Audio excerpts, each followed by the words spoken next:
Y sí, es una de las principales, pero repito, no es la única función, ya que aquí hay algunas funciones adicionales de la nariz. Pero primero que todo, ¿qué es la nariz? La nariz es la primera porción del aparato respiratorio y podemos definirlo como una eminencia que se encuentra en la cara, básicamente. ¿Ya? En esta vamos a considerar dos porciones. La nariz, propiamente dicha, que es esta eminencia que está en esta cara, ¿ya? Y las fosas o cavidades nasales, que son aquellas que están excavadas, esculpidas en el espesor del cráneo. Yo creo que aquí más de alguno de los chicos, esperemos un ratito.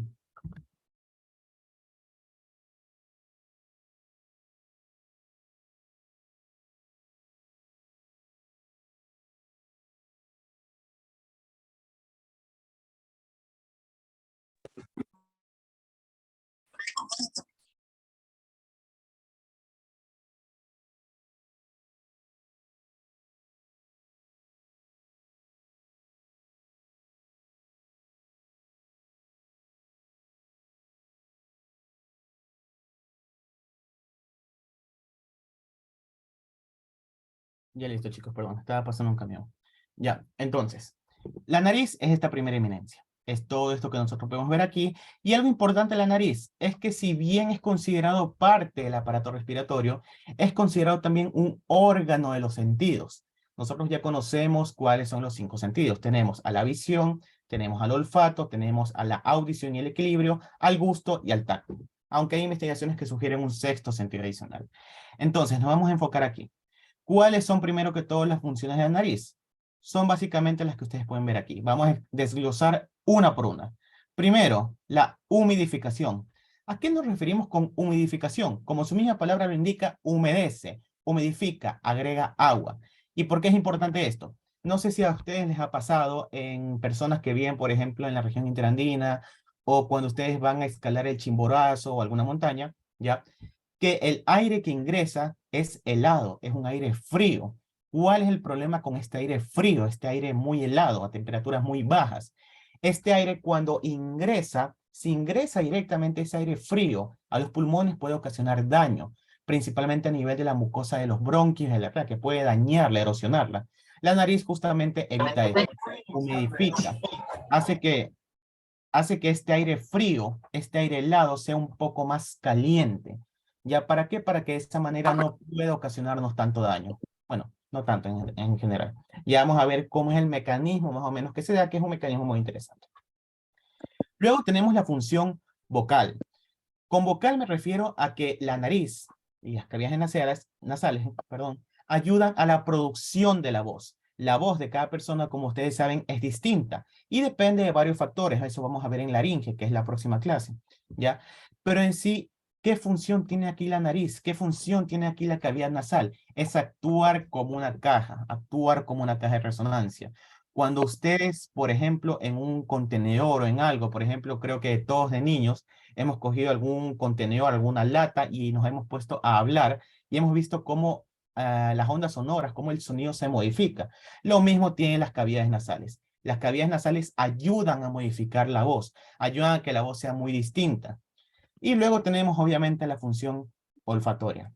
La función olfatoria no es nada más que la función dada para, por así decirlo, permitir el sentido del olfato, la detección de estos estímulos olfatorios que vamos a ver más adelante. Y todo esto es por medio del famoso nervio olfatorio, que de nuevo ya vamos a ver ya mismo. Entonces, estas básicamente son las tres funciones de la nariz. Se añaden algunas más, sí, pero aquí ya se las he, por así decirlo, consolidado, se las he resumido brevemente. ¿Ya? Entonces, aquí tengo mi nariz, como ustedes pueden ver. Esta, por así decirlo, en cuanto a anatomía de superficie, podemos localizarla trazando un par de líneas imaginarias que van del lóbulo de la oreja al cartílago de la oreja, más o menos a este mismo nivel, y que está entre ambos ojos, en una zona conocida o debajo de la zona interciliar, es decir, entre ambas cejas. ¿Ya? Así que bueno, esto en cuanto a anatomía de superficie general de la nariz. Ahora, algo importante de la nariz es que como todo órgano tiene que tener un esqueleto. Y es que justamente la nariz tiene un esqueleto y eso es lo que veremos ahora en la constitución anatómica. Entonces, ¿la nariz tiene un esqueleto? Sí, tiene un esqueleto como todo órgano. El esqueleto va a estar dado primero por estos dos huesos que ya vimos, o ya saben por anatomía 1, que son los huesos propios de la nariz.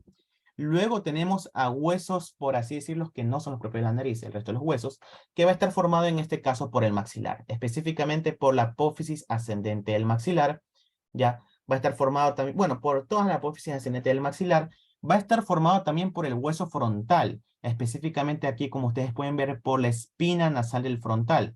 Aquí lo tengo entonces a mi espina nasal del frontal, a mis huesos propios de la nariz, y también tengo al maxilar junto con la espina nasal o el maxilar propiamente dicho, y con la apófisis palatina del maxilar. Es decir, en resumen, puedo decir que el esqueleto de la nariz va a estar formado por los siguientes huesos. Por los huesos nasales o los huesos propios de la nariz, la espina nasal del frontal y el maxilar, específicamente por su apófisis ascendente y sus apófisis palatinas, junto con su espina nasal. Ese es, por así decirlo, el esqueleto, el sostén de todo esto. Ahora, ¿qué más puedo rescatar? Aparte de un sostén óseo, tengo un sostén cartilaginoso y es dado justamente por los cartílagos nasales.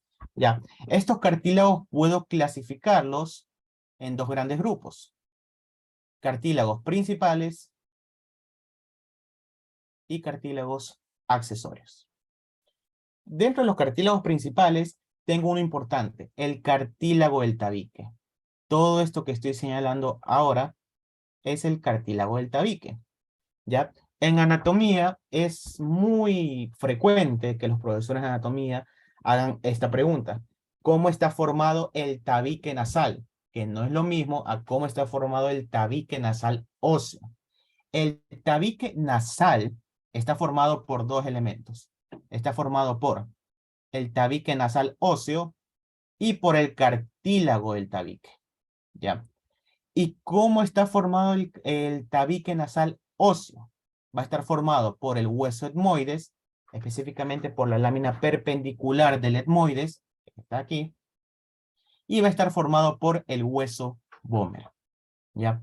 Entre estos dos, ustedes pueden ver que dejan un pequeño espacio donde justamente encaja el cartílago del tabique, ¿ya? Entonces tenemos a mi primer cartílago principal, que es el cartílago del tabique, o cartílago del septo, ¿ya? Que incluso lo podemos ver aquí. Este es el cartílago del tabique que está sobresaliendo, ya como ustedes lo pueden ver aquí.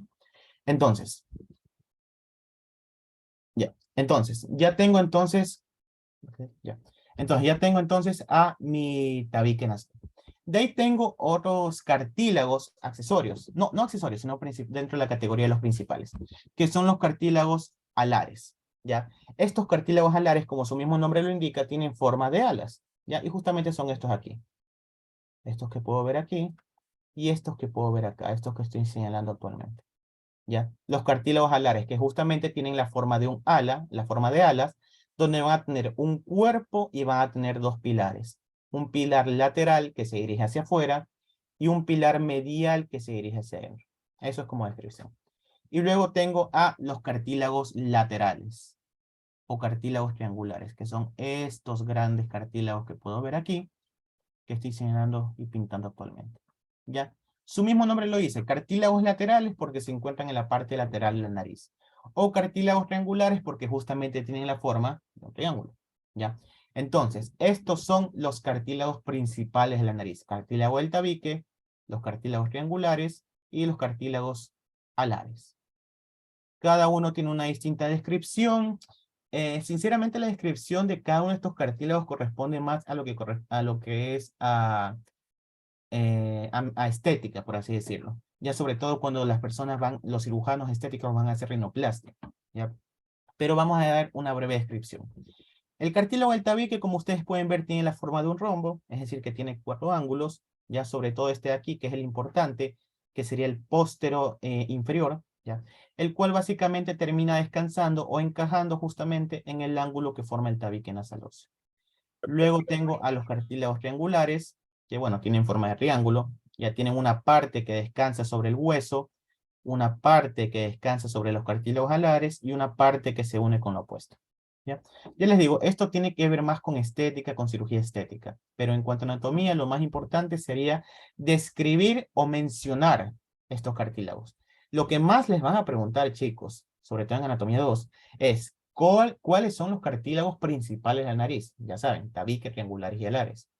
¿Cómo está formado el tabique nasal? Ya les dije, es la suma tanto del cartílago del tabique como el tabique nasal óseo. ¿Y cómo está formado el tabique nasal óseo?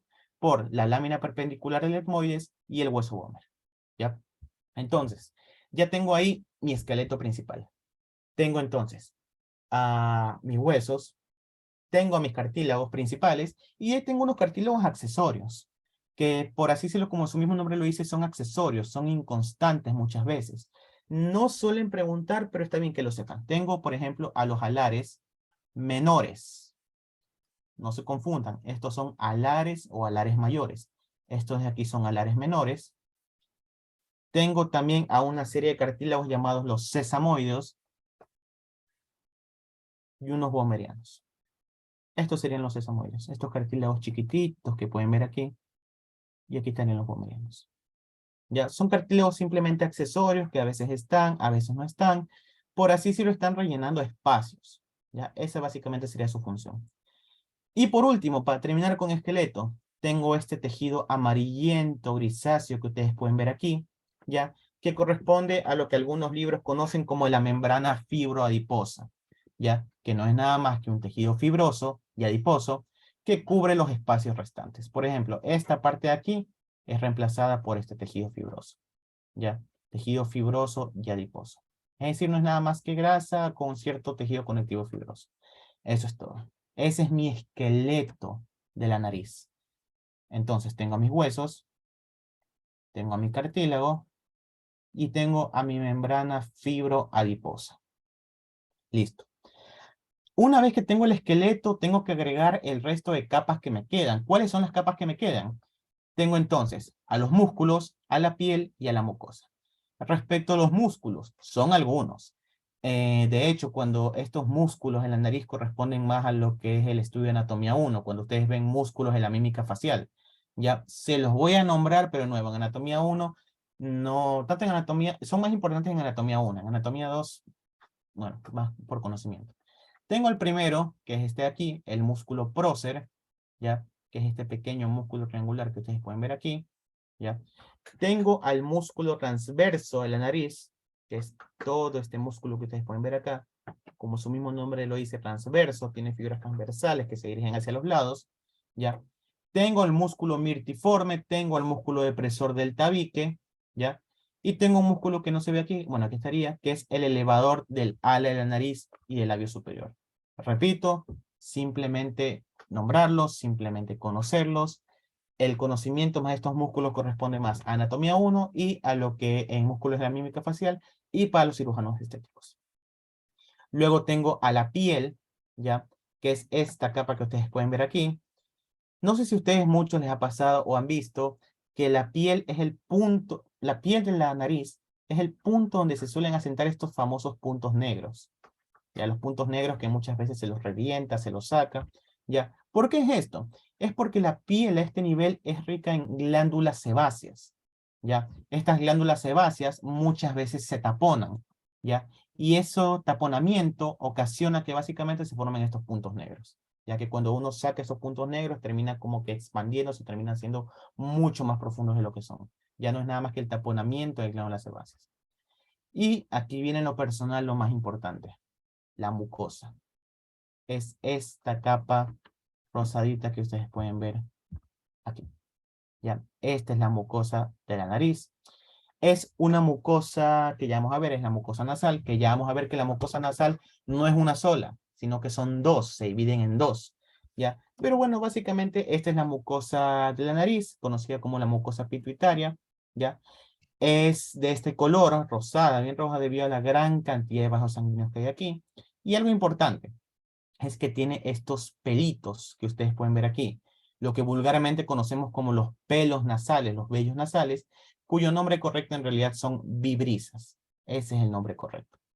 Ahora, ¿por qué yo me enfoco más en esta parte? ¿Por qué me enfoco más en la mucosa? Porque justamente ya teniendo esto, viene esto aquí, la humidificación. ¿Cómo es que yo puedo humidificar el aire? ¿Cómo es que el aire frío ingresa y termina ya ingresando un poco más caliente. Vamos a poner el siguiente ejemplo. Imaginemos que cualquiera de nosotros está ahorita escalando el Chimborazo. Ese aire entra muy helado. Y adicional, no entra helado nomás, entra sucio, con impurezas. Entonces, aquí es donde viene la aplicación. ¿Qué sucede? Aquí, esto que es el celeste representa el aire frío, y esto que está aquí de color rojo representa las impurezas, el polvo, la suciedad. ¿Qué es lo que va a pasar entonces? Va a pasar lo siguiente. El aire, una vez que ingresa frío, lo primero que hay que hacer es retirar esto, la suciedad, ¿ya? Y ahí es donde actúan las vibrisas. ¿Qué es lo que van a hacer las vibrisas? Aquí estoy dibujando una fosa nasal, ¿ya? Perdón, una narina. ¿Qué es lo que van a hacer las vibrisas? Estos pelitos van a actuar como telaraña, ¿ya? Lo que van a hacer es básicamente capturar estas impurezas. Las van a sostener para que no puedan ingresar, ¿ya? Y es por eso que ustedes ven esta imagen de aquí. Pueden ver aquí cómo hay estas partículas, ya que no es nada más que restos de polvo, restos de escombros por ahí que están sostenidos justamente por las vibrisas que ayudan a esto. Ahora, hay un problema. Las partículas no siempre son grandes, hay partículas muy pequeñas, muy chiquititas. ¿Qué es lo que pasa? Hay veces que se les escapan de las vibrisas. Sí, hay veces que se escapan. Y ahí es donde viene la segunda línea, por así decirlo, de defensa. Los cornetes nasales, que ya vamos a verlos en capilar nasal. Estos cornetes, por así decirlo, actúan como una rampa, por así decirlo, como un pegamento, que hace que estas partículas pequeñas se queden pegadas, se queden adheridas. Y ya, de esa manera yo ya purifiqué este aire. Ya no tiene impurezas. Listo. Ahora viene la segunda tarea. Humidificarlo, hacerlo más caliente. ¿Cómo yo hago más caliente este aire frío? No sé si a ustedes les ha pasado que cuando ustedes tienen mucho frío, ¿qué es lo que hacen? Ustedes frotan sus manos para generar calor, ¿ya? Lo mismo sucede de una manera un poco similar. Ustedes frotar las manos, lo que ustedes están generando es fricción, están generando movimiento que genera calor. Lo mismo sucede aquí. Este aire frío tiene que chocar con los cornetes. Ya vamos a ver ahorita en fosas nasales que el interior de la cavidad nasal es demasiado irregular, sobre todo la pared lateral, es muy, muy irregular. Así que, ¿qué es lo que va a pasar? Este aire frío va a chocar con los cornetes una y otra y otra y otra vez. ¿Y qué están generando? Están generando movimiento. Y el movimiento, a final de cuentas, termina generando calor. Y de esa manera es que el aire frío, por estar moviéndose, por estar haciendo un movimiento rápido, es que genera calor. Primera cosa. Segunda cosa, las cavidades nasales, las fosas nasales tienen muchos vasos sanguíneos. Bastantes, bastantes, bastantes vasos sanguíneos. Yo diría que es una de las zonas con más vasos sanguíneos de todo el cuerpo. ¿Ya? ¿Y qué es lo que pasa con estos vasos sanguíneos? Al final de cuentas, estos vasos sanguíneos tienen una función importante, que es el aumento de la temperatura. Estos vasos sanguíneos van a hacer, o por así decirlo, van a hacer que este aire frío también se haga caliente, les van a dar temperatura, les van a dar calor, para que de esta manera el aire frío ahora sí pase a ser caliente. Y aquí viene la otra cosa, la humidificación. Ya tengo el aire caliente, pero yo lo quiero húmedo. Ustedes saben que humedad y calor no es lo mismo, son iguales, pero no es lo mismo. Me falta agregarle a este aire caliente agua. ¿De dónde me saco el agua? Justamente, ya vamos a ver aquí, en el interior de las cavidades nasales hay glándulas, ¿ya? Y estas glándulas ayudan a producir pequeñas cantidades de agua. Y ahora sí, finalmente, yo tengo mi aire caliente, húmedo y, sobre todo, limpio, sin impurezas. Y ahora sí, este aire puede ingresar a seguir su trayecto, a irse a la laringe, a faringe, a tráquea, a los bronquios, a los pulmones, ¿ya? Y luego ser expulsado. Esto es más o menos un resumen, algo básico, algo breve. Ya les digo, cuando ustedes vean fisiología van a verlo un poco más a profundidad, que no es mucho en realidad, ¿ya? De cómo es que este aire de frío y sucio pasa a ser caliente, húmedo y limpio. Todo esto en base a qué? Entendiendo la anatomía de la nariz. Entonces, ya terminamos con nariz. Bueno, de aquí tenemos a los vasos y los nervios. Por lo general, la nariz, como es una región, por así decirlo, muy superficial, por así decirlo, va a tener arterias que le riegan. En este caso, la mayoría de arterias derivan de esta arteria, de la arteria facial. Como ustedes pueden ver, esta es la arteria facial, que ya sabemos que nace como rama de la carótida externa, ¿ya? Y aquí está dando una de sus ramas, la arteria labial superior. La nariz va a estar irrigado tanto por la arteria facial como por la arteria labial superior y esta pequeña arteria que está saliendo de este hueco, ¿ya? Listo, que es la arteria suborbitaria. Ya, de esta manera es que la nariz tiene sus vasos sanguíneos. Ojo, la nariz, esta parte de aquí, las cavidades nasales, las fosas nasales, son una cosa muy distinta que ya vamos a ver que esa sí tiene mucho más vasos. ¿Ya? De ahí tengo las venas, los mismos. Las venas, por así decirlo, toda esta sangre es recogida tanto por la vena facial como por esta vena, la vena del ojo, en términos bruscos, en términos, como bien dice la informalidad, en términos cholos. ¿Ya? La vena del ojo, que no es nada más que la vena oftálmica. Estas dos venas van a recoger todo lo que es el flujo sanguíneo de la nariz. De ahí tengo los nervios. Esto vamos a profundizarlo mucho más en cavidades nasales, pero si ustedes se tocan la nariz, ustedes van a sentir una gran sensibilidad. Y es que justamente los nervios en la nariz son de dos tipos, nervios motores y nervios sensitivos. ¿Por qué motores? Porque acuérdense que ustedes tienen músculos en la nariz, ¿ya? Si bien no hacen tanta función, igualmente siguen siendo músculos, músculo esquelético. El nervio, en este caso, que va a inervar a todos los músculos de la nariz, es el nervio facial. Ya ustedes saben por anatomía 1 que el nervio facial es el nervio motor de la cara, ¿ya? Eso en su parte motora. Y en su parte sensitiva, tengo a estos nervios aquí, todos provenientes del nervio que le da la sensibilidad a la cara, que ya sabemos que es el quinto nervio craneal, el nervio trigémino. Ya por medio de sus nervios, el nervio nasolobular, el nervio suborbitario, son los principales. Y de aquí esta imagen que yo les he dibujado aquí, es un recuento breve, y es algo que ustedes van a ver mucho, chicos. Aquí sí quisiera hacer una pequeña pausa. Ustedes en anatomía 2 van a ver mucho los linfáticos, ¿ya? Los linfonodos, antiguamente llamados ganglios linfáticos. En lo personal y como una recomendación, yo sí les recomendaría que con tiempo vayan leyendo lo que son los linfonodos, los linfáticos, cuando ustedes vayan viendo cada órgano, o incluso antes vayan leyendo. ¿Por qué? Porque un error muy frecuente, y al menos algo que entonces me pasó a mí, es que cuando ustedes van leyendo víscera por víscera, órgano por órgano, cada órgano tiene sus propios linfonodos, sus propios ganglios linfáticos.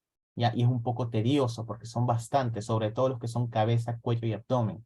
Son muy numerosos, así que mi recomendación personal sería que les vayan echando, cuando puedan, un ojo para ir familiarizándose con los nombres, ir conociendo más o menos su ubicación, que ya les digo, sí es un poquito tedioso, la verdad. Pero bueno, lo que hay que saber de la nariz es que la linfa, que ya saben que la linfa es el exceso de líquido, ya, el exceso de líquido, la linfa en la nariz, va a ser recogido por estos linfonodos. Por los linfonodos que están en el espesor de la glándula parótida, que son los linfonodos parotidios, ya, por estos linfonodos que son los linfonodos submandibulares, ya, tanto la parte de arriba por los parotidios y la parte de abajo por los submandibulares. Ya les digo, chicos, son términos que a lo largo de todo lo que van viendo víscera por víscera tienen que conocer. Hay algunos que son mucho más fáciles, otros que son un poquito más complicados. Ya les digo, en lo personal, vayan revisando cuando puedan los linfonodos, los ganglios, su ubicación y todo esto, ¿no? ¿Sí?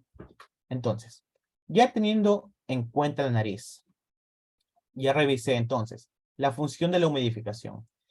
Nos falta revisar la función vocal y la función olfatoria, que justamente es lo que corresponde ahora. Las fosas nasales. Aquí viene algo. ¿Cuál es la diferencia entre nariz y la diferencia con fosas nasales? La diferencia es que la nariz, ya les digo, es toda la eminencia externa, todo lo que está por fuera, ya todo lo que podemos ver. Las fosas nasales, en cambio, son cavidades que están excavadas, esculpidas en el espesor del cráneo, específicamente en el espesor del viscerocráneo. De nuevo, por anatomía 1, saben que el cráneo se subdivide en un neurocráneo que contiene al cerebro y al tallo encefálico, ya que es el interior, ¿ya? Y un viscerocráneo, que son los huesos de la cara, que en cambio estos huesos de la cara van a contener, ya, a los globos oculares, en el caso de la cavidad orbitaria, van a contener a la lengua y los dientes en caso de la cavidad oral, y van a contener a el sentido del olfato en caso de las fosas nasales, ¿ya? Entonces, de nuevo, esto ya es un poco más también anatomía 1. Sinceramente, en anatomía 2 esto no es mucho de profundizar porque es más anatomía 1, pero sí vamos a ver algo muy importante. Vamos a revisar, ¿ya? Entonces, las fosas nasales, de nuevo, no es nada más que una serie de fosas, una serie de cavidades esculpidas en el espesor del viscerocráneo, ¿ya? Estas fosas nasales, imagínense que tienen la forma de un cubo, ¿ya? Es decir, que van a tener una pared superior, que es esta que estaría rosada, dos paredes laterales, que son las que están aquí a los lados, una pared inferior, que es el suelo, y van a tener dos aperturas o dos huecos, un hueco anterior y un hueco posterior, ¿ya? Dicho esto, entonces, podemos iniciar con cada uno. Primero que todo, este término aquí, el vestíbulo de las fosas nasales. ¿Qué es el vestíbulo de las fosas nasales? Que yo les digo, lo que más complica son los términos. El vestíbulo de las fosas nasales no es nada más que la puerta de entrada a las cavidades nasales. Es decir, esto. Esta es la puerta de entrada, también conocido como las narinas, ¿ya? Donde por lo general cuando ustedes ven que los niños se meten el dedo por ahí, ese es el vestíbulo nasal o entrada a las fosas nasales. Es básicamente por aquí, y aquí ustedes pueden verlo, es esta región donde básicamente ingresamos a la cavidad nasal, ¿ya? Este es el vestíbulo. Como ustedes pueden ver, está limitado principalmente por estos, los cartílagos alares. Bueno, por el pilar lateral de los cartílagos alares, por el pilar medial con el cartílago del tabique, ¿ya? Y bueno, básicamente todo esto. Este orificio, que es este orificio que ustedes pueden ver aquí, es conocido como las narinas, ¿ya? Este término es muy importante, las narinas. ¿Por qué? Porque ustedes cuando vayan viendo, por ejemplo, en semestre más avanzado, ustedes les van a decir, tienen que meter este tubo o tienen que meter esta torunda de algodón por las narinas. Ah, entonces ya sé que las narinas es este orificio, el orificio que permite ingresar a las cavidades nasales, ¿ya? Entonces, vamos a hablar de cada una. La apertura anterior y la apertura posterior. Como ustedes pueden ver, esta es la apertura anterior. Es básicamente aquí donde, por así decirlo, está pegada a la nariz. ¿Ya? Esa es mi apertura anterior. Algunos libros los conocen como apertura piriforme, porque justamente tiene la forma de una pera. ¿Ya? Entonces, ¿cómo está formada, por así decirlo, esta apertura anterior? Esta apertura anterior, apertura piriforme, y vamos a hacerle zoom, va a estar limitado por los siguientes huesos. Va a estar limitado por los huesos propios de la nariz, y va a estar limitado también por el hueso maxilar, que es este que está aquí marcado de verde. Específicamente por la apófisis ascendente del maxilar, y va a estar limitado también por la apófisis palatina del maxilar, ya junto con los huesos propios de la nariz. Toda esta apertura que les estoy señalando es la apertura anterior o apertura piriforme. Repito, ¿cómo está limitado? Hacia el lateral por los huesos maxilares, específicamente por la apófisis ascendente del maxilar, hacia abajo por la apófisis palatina del maxilar y hacia arriba por los huesos propios de la nariz, siendo más específicos por el borde inferior de los huesos propios de la nariz. Listo, eso es todo, no se compliquen más. Estos son los límites de la apertura anterior. Ya cuando ustedes practican con el cráneo, ya ustedes ven que tiene esa misma apertura, los mismos límites, la misma forma. Ya esa es la apertura anterior. ¿Ya? Lo que ustedes pueden ver aquí es básicamente, ya les digo, es como si la nariz estuviera pegada ahí, como si ustedes cogen la nariz y la pegan y encaja perfecto. ¿Ya? Esa es mi apertura anterior. Ahora, si yo tengo una apertura anterior, obviamente tengo que tener una apertura posterior. Es por así decirlo como si esta fuera la puerta de entrada, yo tengo que tener una puerta de salida. Y sí, justamente es esta que ustedes pueden ver aquí. La apertura posterior de las fosas nasales se los conocen como las coanas. Ya vayan familiarizándose con estos términos. Las coanas es es lo mismo que decirles la apertura posterior de las fosas nasales, o en términos sencillos, la puerta de salida. ¿Ya? por el vestíbulo y por la apertura piriforme ingresa el aire y por las coanas sale el aire para ir hacia el resto de órganos. ¿Ya? Entonces, estas coanas sí tienen un poquito más de límites, por así decirlo. Así que mucho ojo con esto. Entonces, vamos a hacerle zoom para ir limitando. Entonces, esto que voy a señalarles ahora, que les estoy señalando, son las coanas. Ya es netamente óseo y va a estar formado por los siguientes huesos. Ojo con esto. Hacia arriba o hacia superior va a estar limitado por este hueso que está cortado, que ya sabemos que es el hueso esfenoides. Específicamente por el cuerpo del esfenoides. ¿Ya? Hacia arriba. Hacia lateral, hacia los lados, va a estar limitado por estas eminencias, que también son del hueso esfenoides, que son las apófisis pterigoides del hueso esfenoides. Específicamente por el ala interna de las apófisis pterigoides. Recuento rápido, anatomía 1. Ustedes saben que el esfenoides tiene un cuerpo, tiene alas menores y tiene alas mayores, y tiene apófisis pterigoides. Enfocándonos en las apófisis pterigoides, estos tienen un ala interna, un ala externa, una fosa, una base y un gancho. Chicos, hago una pausa chiquita y es un consejo. Todos los que van a ver ahora, de cavidades nasales, de cavidad orbitaria, de cavidad oral, incluso de faringe. Chicos, por favor, revisen lo que corresponde a huesos del cráneo. Ya revisen los huesos del cráneo porque incluso les va a servir específicamente el viscerocráneo, de todo el cráneo en general, porque les va a servir o porque ustedes van a repetir términos. Cuando ustedes vean faringe, van a repetir de nuevo el término de gancho o ámbulus de las apófisis pterigoides. Cuando vean velo del paladar, van a ver las fosas pterigoides. Cuando vean faringe, van a ver la porción basilar del occipital. Léanlo, chicos, revisen de nuevo, es otro consejo, porque anatomía 1 y anatomía 2 van muy de la mano. ¿Ya? Yo sí sé que en la mayoría de anatomía 2 lo que ustedes quizás recuerdan es que vieron miembro superior y miembro inferior. Ya, sí, es importante, pero por favor, para anatomía 2, revisen bastante lo que son los huesos del cráneo, porque ustedes van a estar leyendo y muchas veces pueden estar confundidos o pueden estar diciendo, yo he visto esto, pero no recuerdo de qué forma parte, o no recuerdo qué es, ¿ya? Y tienen que echarle un ojo, ¿sí? Por favor, es un consejo. Bueno, regreso. Entonces, la parte superior, cuerpo del esfenoides. La parte lateral o paredes laterales de las coanas van a estar dadas por el ala interna de las apófisis pterigoides. Hacia abajo, el límite inferior, va a estar limitado por el hueso palatino, específicamente por la porción horizontal del hueso palatino. Ya saben que el hueso palatino tiene una porción vertical y tiene una porción horizontal. ¿Ya? Este es su límite posterior. Y como ustedes pueden ver, están separados o están divididos por este tabique, este pequeño huesito, que no es nada más que el vómer. ¿Ya? Así que aquí lo tenemos. No puedo hacerles más, pero bueno. Entonces, aquí lo tenemos. Repitamos los límites de las coanas. Hacia superior, el cuerpo del esfenoides. Hacia lateral, el ala interna de las apófisis pterigoides. Hacia abajo, la apófisis horizontal del hueso palatino.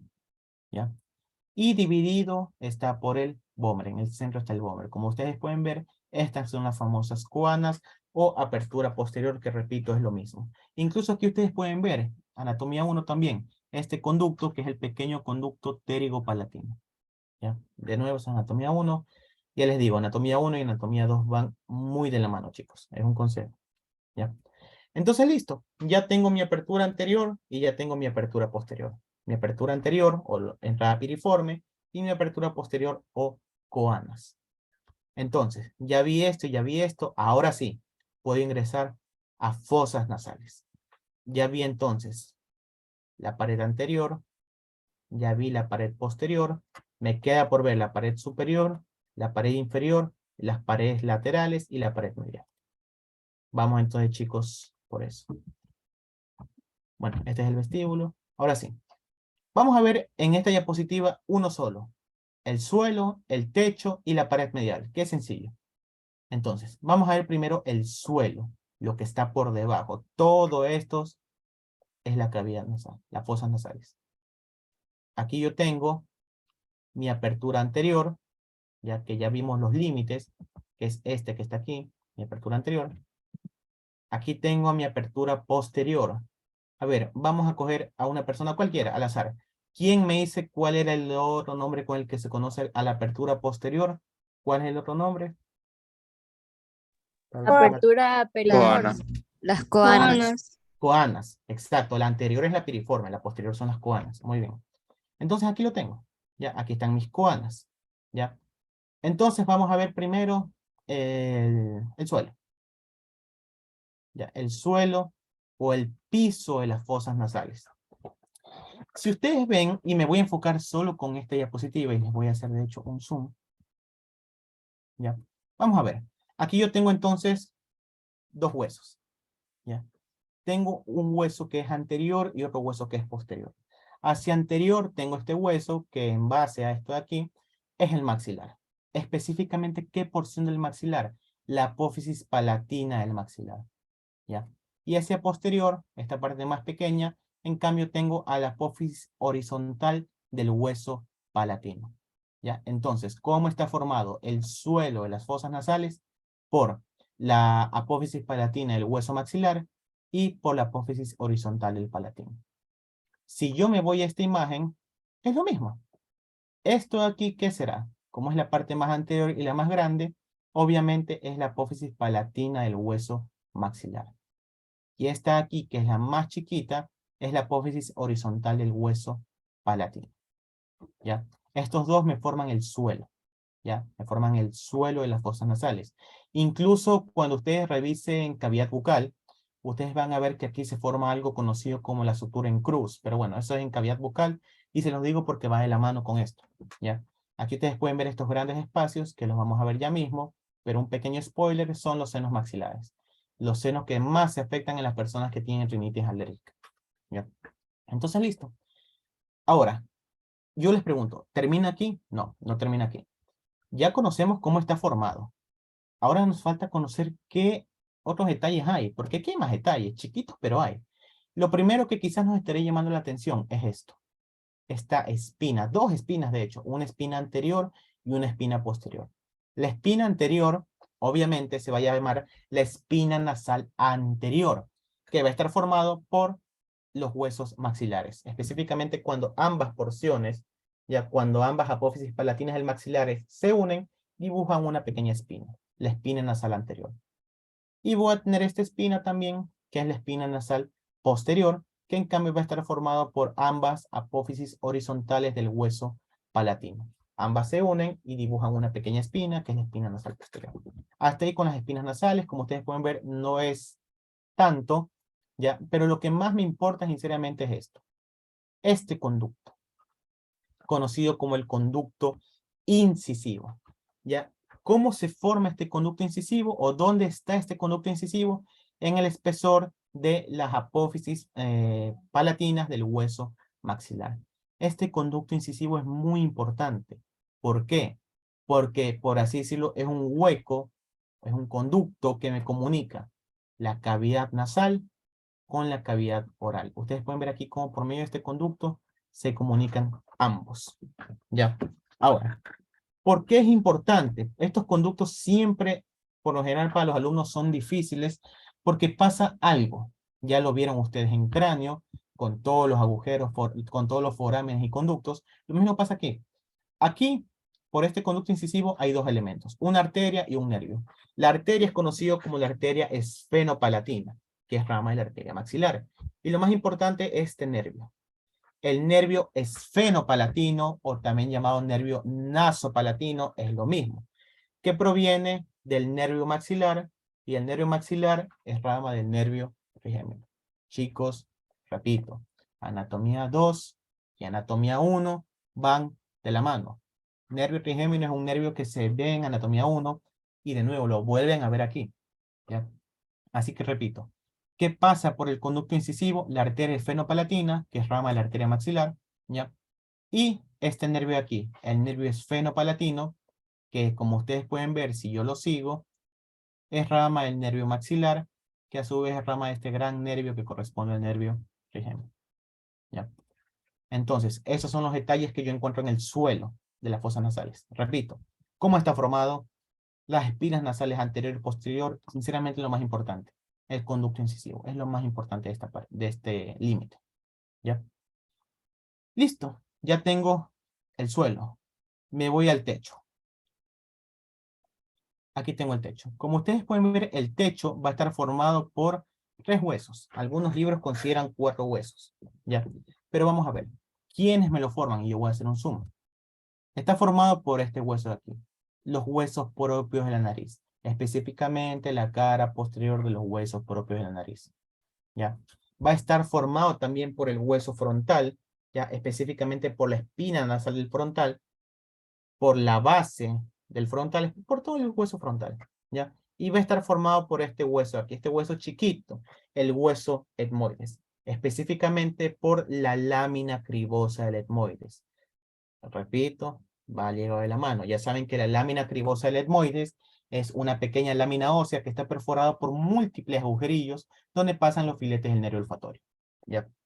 Entonces, estos son los límites y bueno, algunos libros también dicen que está formado por el hueso esfenoides, específicamente por la cara anterior y la cara inferior del cuerpo del esfenoides. Esos son los límites del techo o parte superior, ¿ya? De las fosas nasales. Repito, cara posterior de los huesos propios de la nariz. Hueso frontal, ya tanto por la espina nasal del frontal como por la base del hueso frontal. También está formado por el hueso etmoides, específicamente por la lámina cribosa del etmoides, y va a estar formado también por el esfenoides. Estos huesos forman el techo. Listo. Ya tengo apertura anterior, tengo apertura posterior, tengo al techo, tengo al suelo, y me voy con la pared medial, que ya la vimos. ¿Vimos pared medial? Sí, es el tabique.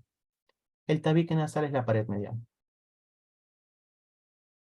A ver, yo voy a coger a cualquier persona. ¿Quién me puede decir cómo está formado el tabique nasal? Ojo, estoy diciendo tabique nasal en general. ¿Cómo está formado? Por el tabique nasal óseo y el cartílago del tabique. Y otra persona, ¿cómo está formado el tabique nasal óseo? Por la lámina perpendicular del El etmoides y el búmer. el bómer. Alguien más habló, pero tiene el micrófono muy bajo. El etmoides y el búmer. Era yo. Es por la lámina perpendicular del etmoides y el hueso bómer. Exacto, muy bien. Y como ustedes pueden ver, entre estos dos hay un pequeño ángulo donde justamente el cartílago del tabique encaja, donde el cartílago del tabique se mete.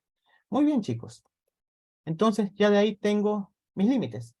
Ahora viene el último, la pared lateral. En esta sí he hecho diapositiva aparte, porque la pared lateral es la pared más compleja y la pared más difícil de todas las fosas nasales. Yo sí recomendaría, chicos, sí, que aquí sí presten mucha atención, que vean bien, porque también voy a ir señalando. La pared lateral es la pared más compleja, porque aparte de que está formado por más huesos, es la pared que está formada por varios huesos, es la pared que presenta más accidentes anatómicos. ¿Ya? Así que, vamos con ello. Esta es la pared lateral. Aquí, lo único que he hecho yo es retirar esto. Es retirar el tabique nasal. Para ahora sí enfocarme en la pared lateral. ¿Cuáles son los huesos que me forman la pared lateral? Son los siguientes. Primero, el hueso maxilar. Ya tanto por la apófisis ascendente como por la apófisis palatina y el hueso maxilar. Luego tengo este pequeño huesito en verde, que corresponde al hueso unguis o hueso lagrimal. Luego tengo a esto, al etmoides, específicamente a las masas laterales del etmoides. Chicos, repito, ahí la mano, no me voy a cansar de decírselos. Ya, aquí yo tengo en este caso mi etmoides, ustedes saben que el etmoides tiene masas laterales, y esas masas laterales, por así decirlo, desprenden unas pequeñas láminas óseas, conocidos justamente como los cornetes. El cornete superior y el cornete medio. Yo les pregunto, ¿por qué no meto aquí al cornete inferior? ¿Por qué será que no lo meto? ¿Quién puede decirme eso? Porque el cornete inferior es un hueso propio.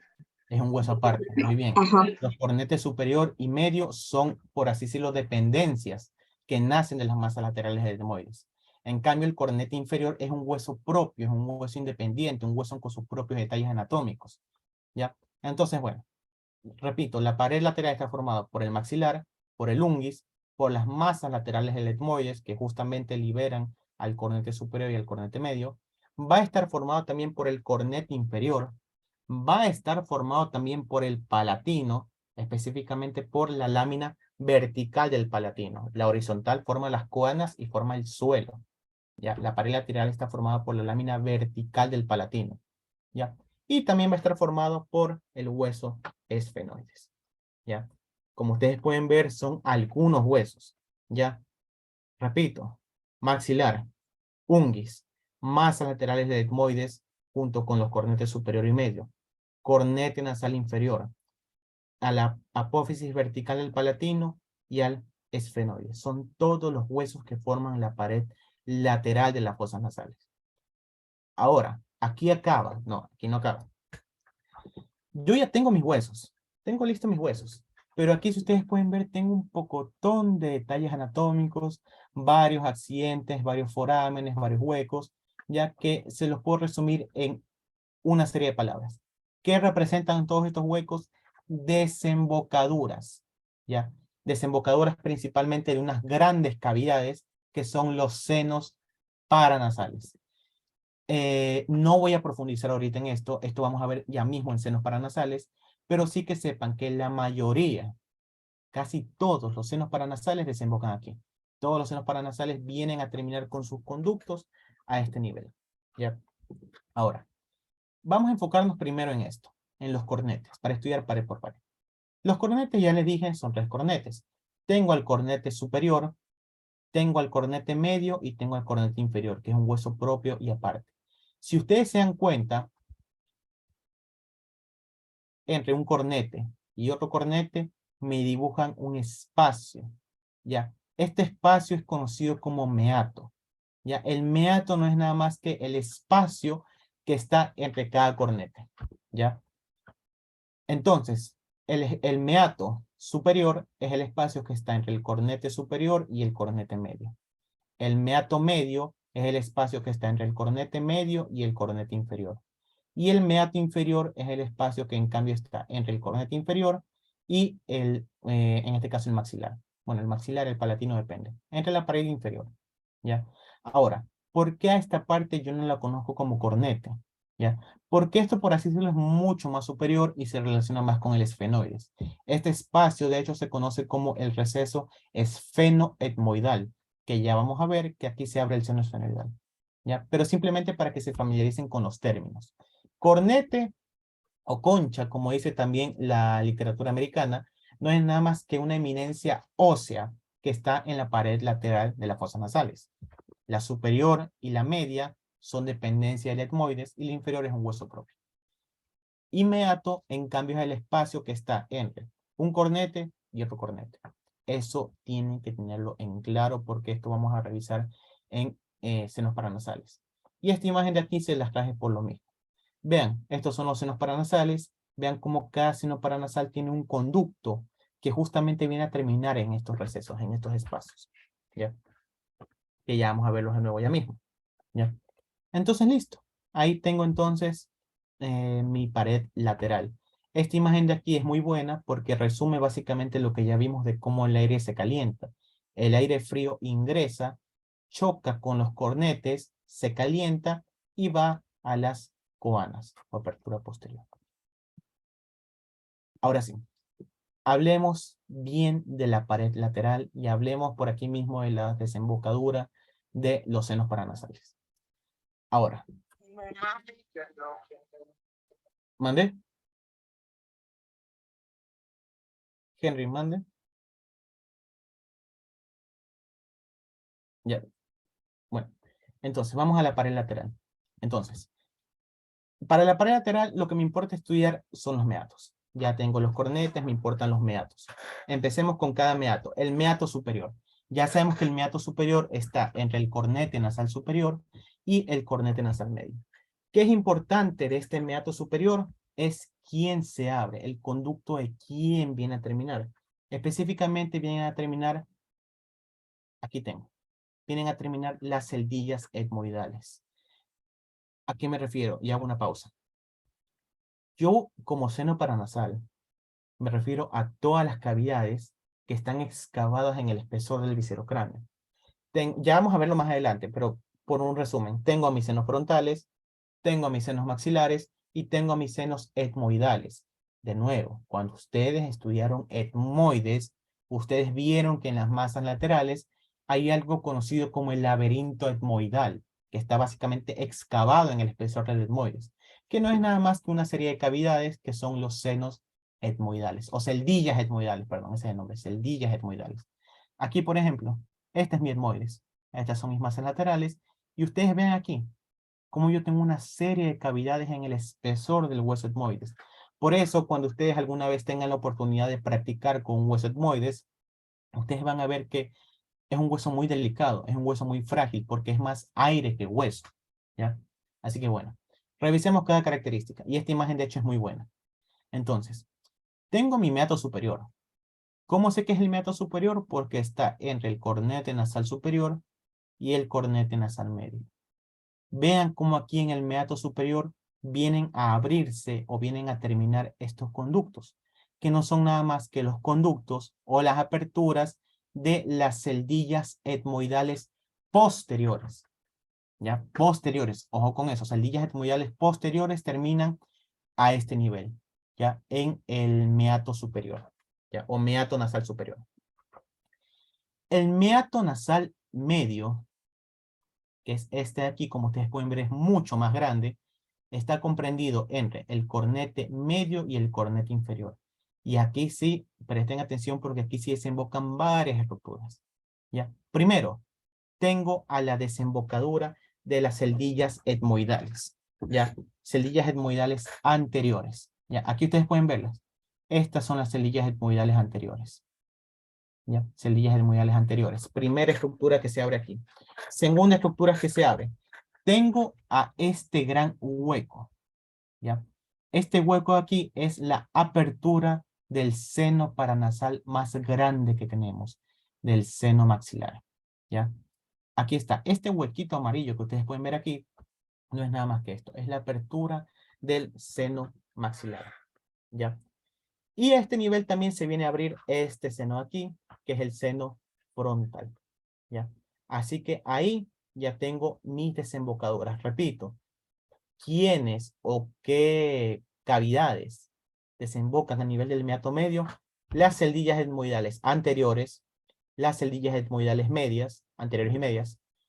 Tengo también que desemboca el seno maxilar y el seno frontal. Repito, cuando veamos ahorita senos paranasales, vamos a ver bien imagen por imagen cómo es la desembocadura. Ya, ahorita es simplemente por nombrarlos, ¿ya? Y eso es respecto a mi meato medio. Y ahí tengo a mi último meato, el meato inferior, que está comprendido entre el cornete nasal inferior y el suelo de las fosas nasales. En este meato no desembocan senos paranasales, desemboca este conducto. Este conducto que es conocido como el conducto lacrimonasal, antiguamente conocido como conducto lacrimomuconasal, ¿ya? Que aquí lo tengo. Este conducto lacrimonasal o lacrimomuconasal, van a verlo ustedes cuando vean vías lagrimales, que es de hecho uno de los temas en órganos accesorios o anexos del ojo, ¿ya? Ustedes pueden ver, este es el conducto nasolagrimal. Vean cómo este conducto nasolagrimal viene a terminar en este espacio que justamente está entre el cornete inferior, ¿ya? Y el suelo de las fosas nasales. Este es el meato inferior. A este nivel es donde viene a abrirse el conducto lacrimonasal. De hecho, incluso hay una correlación aquí. Cuando ustedes lloran, ya, cuando ustedes están llorando, ya sea porque se quedaron en anatomía, porque se van a quedar en una materia, porque los dejó su ex, o bla, bla, bla, tal cosa, ya. ¿Qué es lo que pasa? Cuando ustedes lloran, ustedes ven que por la nariz ustedes de una manera dicen que estoy moqueando.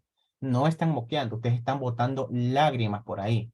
Ya, porque justamente el exceso de lágrimas que no puede ser botado a este nivel terminan siendo eliminados aquí, a nivel del meato inferior, que a su vez terminan aquí, salen por las cavidades nasales, ya por las aperturas nasales. Como ustedes pueden ver aquí, aquí tengo el meato inferior y todo este líquido se termina derramando. Incluso hay líquido que se termina yendo hacia atrás, por eso ustedes saborean, por así decirlo, sus lágrimas más o menos, ¿no? Un término que se dice así. Ya, aquí lo tengo. Ya. Entonces, y me faltó algo más, ¿cierto?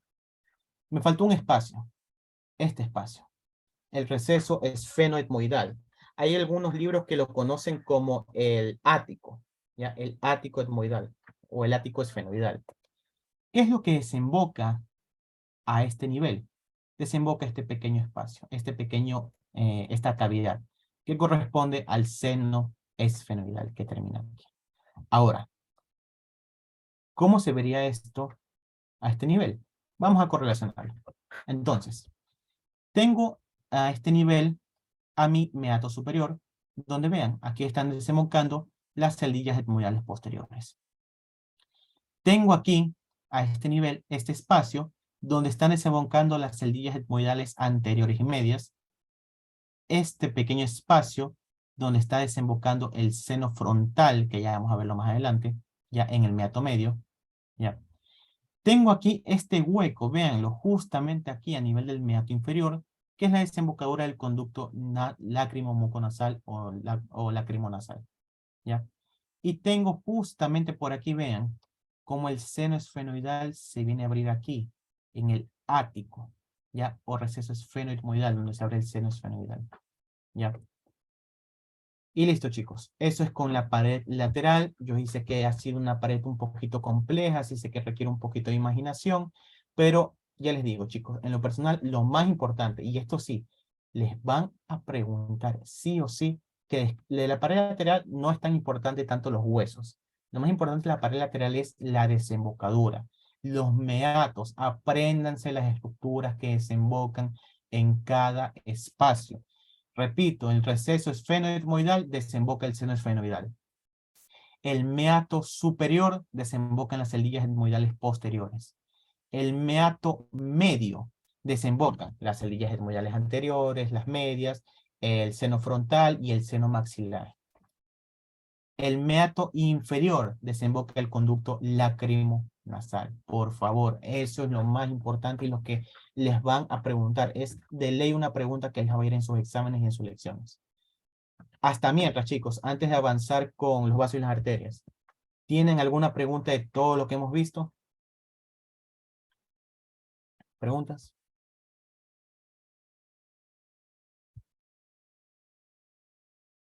¿No? Listo, chicos. Entonces, ¿qué hora es? Ya. Entonces, vamos a ver ahorita algo... Oh, sí. Sí, ahorita que me dio una idea. Voy a hacer preguntas. Ojo, no es calificado ni nada de esto, ni va a influir en el premio que ustedes se pueden terminar ganando. Es preguntas, sino así como les hice al azar. Ya, para avanzar. Entonces,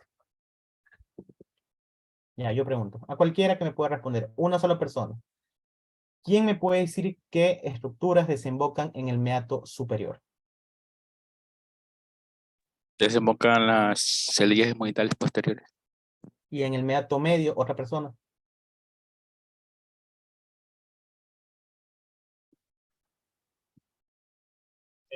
Las celdillas etmoidales Chicos, quien anteriores, vaya a responder, por favor, levante la manito. Por el Zoom. Ya, dime. celdillas etmoidales anteriores, seno Ya. maxilar y el seno frontal. Y las celdillas etmoidales medias también. Muy bien. Sí. Listo. Y otra persona, y me hace la manito. Ya puedes bajar la manito. Otra persona que me hace la manito. Y en el meato inferior. Ya, Rubio, dime. Y luego sigue Sánchez. El conducto lagrimal. Ya, con un lagrimal, lacrimonasal. Muy bien. Sánchez, ¿y qué desemboca en el receso esfenoetmoidal?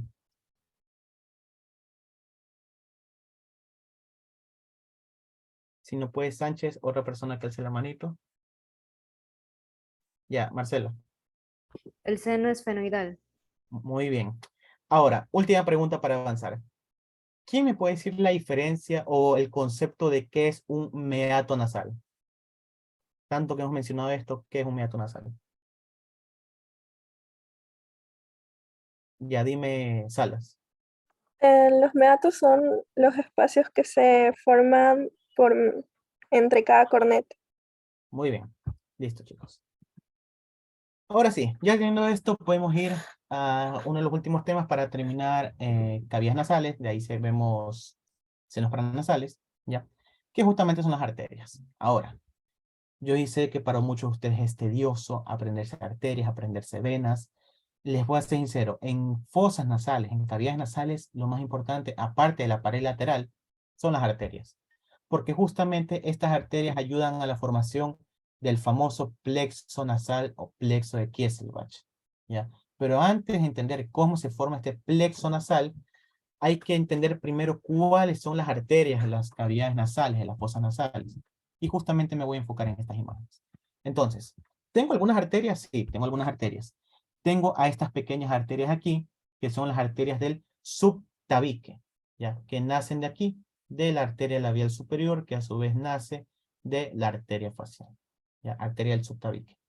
Tengo a estas arterias que ustedes pueden ver aquí, que están por aquí encima, que son las arterias, y aquí las tengo, las arterias etmoidales, la arteria etmoidal anterior y la arteria etmoidal posterior, que nacen justamente de la arteria destinada al ojo, de la arteria oftálmica, etmoidal anterior y etmoidal posterior.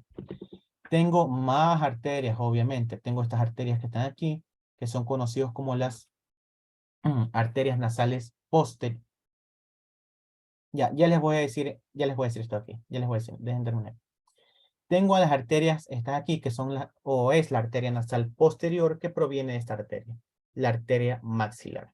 Ya saben que esta arteria maxilar, como anécdota, es una de las arterias más difíciles de aprenderse, sobre todo por todas sus porciones relacionadas con el músculo pterigódeo. Es una de las arterias más complejas, una de las más difíciles, pero lastimosamente es la arteria predominante en cavidades nasales, en cavidad oral también es predominante, y en faringe, así que échenle un ojito, ¿ya? ¿Dónde me quedé? Ya, tengo entonces a mis arterias del subtabique, a mi arteria etmoidal anterior y posterior, tengo a mi arteria nasal posterior, tengo a mis arterias pterigopalatinas, que también son ramas de la arteria maxilar, ya. Tengo a mi arteria esfenopalatina, que ya la habíamos visto aquí, que penetra en el conducto incisivo, y tengo a la arteria suborbitaria. Son muchas arterias, como ustedes pueden ver, son bastantes arterias, chicos. Pero las arterias es lo importante, sí, pero más importante es esto, el plexo de Kieselbach. ¿Quién no ha escuchado aquí el plexo de Kieselbach? ¿Quién más o menos no le ha pasado que ha sido niño o un primito de ustedes o algún familiar de ustedes, chiquito sobre todo, viene con epístasis, ya que no es nada más que el sangrado nasal, que es que le sale sangre por la nariz, ¿ya? Y es justamente por esto, porque este plexo de Kieselbach es un plexo abundante, tiene bastantes arterias, es la anastomosis, ya saben que anastomosis es la unión de arterias, ¿ya? Es la anastomosis de bastantes arterias, ¿ya? Y justamente sucede estos sangrados porque a este nivel las arterias se hacen súper finitas y súper delicadas. Por eso, no sé si a ustedes les ha pasado que tienen hermanitos, primos, lo que sea, que se exponen al sol bastantes horas y luego entran y vienen con un sangrado nasal. No es porque les han dado un golpe o porque tienen algo, sino porque justamente este exceso de calor ha quebrado, ha roto estos pequeños vasitos que sangran bastante. Son bastantes arterias, así que obviamente sangra bastante. Ya les voy a decir la correlación, pero ahorita vamos con esto. ¿Cómo se forma el plexo de Kieselbach? El plexo de Kieselbach es un plexo que está localizado a este nivel, al nivel del tabique nasal.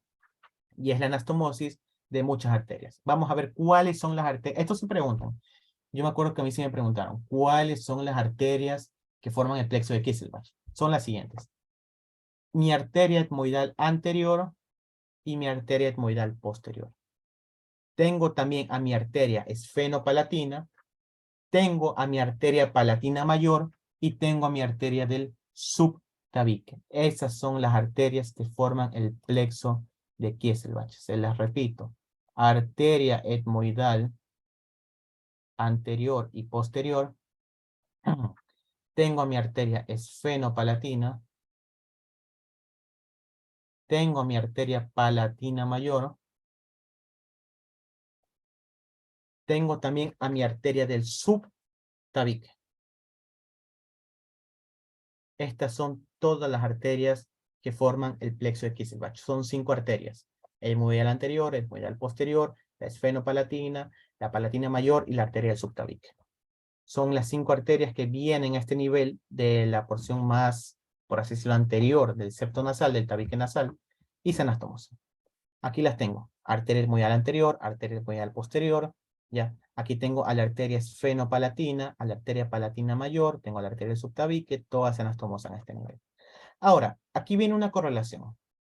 ¿Por qué es importante este plexo de Kieselbach? Si es un plexo que tanto sangra, ¿por qué es importante? Bueno, aparte de que es importante porque en la clínica sangra bastante, es importante porque si ustedes se acuerdan, yo les había dicho que para que el aire de frío ingrese a caliente, necesita los vasos sanguíneos. Y justamente la zona que mayor tiene vasos sanguíneos es justamente el plexo de Kieselbach. ¿Qué es lo que sucede entonces? Este aire, o no se los pongo así. Ya se los pongo de la siguiente manera. Ustedes saben que por los vasos sanguíneos, obviamente circula sangre. La sangre, al pasar por los vasos sanguíneos, genera fricción. Y la fricción genera calor. Es como que ustedes estén en el, repito, este es un ejemplo clásico, ustedes estén en el Chimborazo. Y supongamos que ustedes ingresan a una cabaña con una fogata ahí encendida. ¿Qué les están dando? Les está dando calor, les da calor a ustedes. Lo mismo sucede aquí. Este aire frío que pasa a las cavidades nasales, ya al estar en contacto con el plexo de Kieselbach, les cede calor, le da calor, hace que este aire frío, este aire helado, sea un aire caliente. ¿Ya? Esa es la primera importancia del plexo de Kieselbach. Es básicamente el responsable de calentar el aire en su mayoría. Primera función. Segunda función. Obviamente por el sangrado. Ahora, ¿cómo ustedes saben o cómo actuarían ustedes? Ay, chicos, les voy a poner una pregunta así, un tanto clínico anatómico. ¿Ya? Si ustedes tienen a un familiar chiquitito, pequeño, que está con una epístasis, con un sangrado nasal, ¿ustedes cómo creen que tienen que detener ese sangrado nasal? Ya les voy a decir eso ya. ¿Cómo creen ustedes que tendrían que detener ese sangrado nasal? ¿O qué creen ustedes que tienen que hacer? ¿O ya les ha pasado a ustedes? Ustedes lo que tienen que hacer, muchas veces la gente tiene la manía de que lo que hace es poner al... A ver, dime, Soyler. En lugar de poner la cabeza hacia arriba, deberían poner la cabeza hacia abajo para que la sangre continúe saliendo, que en algún momento se detendrá, porque si lo hacen para el lado de arriba, lo que harán es que la sangre se regrese y pueda entrar a los pulmones y provocar un ahogamiento. Muy bien, justamente esa es la respuesta. Justamente esa es la respuesta. Muchas veces la gente tiene la costumbre de cuando el niño está sangrando, ponerlo boca abajo, bueno, ponerlo así, hacia arriba. Ya, eso actualmente no. Como dijo su compañero, ponerlo así. La sangre va a seguir, pero como bien dice, tarde o temprano esos vasos se tienen que cerrar. Tarde o temprano van a parar. ¿Por qué? Porque su cuerpo, su organismo tiene algo conocido como la hemostasia. Es un término muy común que van a ver en fisiología. La hemostasia no es nada más que la acción o aquel evento fisiológico donde se genera coagulación. Esos vasos sanguíneos que están abiertos, que están rotos, tarde o temprano por su mismo cuerpo van a terminar cerrándose. Van a terminar sellándose, por así decirlo. ¿Ya? Eso, nada más. Y se cierra. Ahora, cuando yo sé que un sangrado es abundante, o como ya sé cuando un sangrado es así, el niño o la persona sigue sangrando, pasaron 5, 10 minutos, sigue. Ahí es donde yo tengo que hacer algunas cosas. Primero, obviamente, llevarlo a un hospital, a un centro de salud, porque ya es un sangrado abundante. Y segundo, lo que hacen es esto. Y justamente es por eso que hemos visto esto. ¿Qué es lo que tienen que hacer o qué es lo que hace la persona a cargo? Hace algo que se conoce como taponamiento nasal. ¿Qué es el taponamiento nasal? Coge una gasa.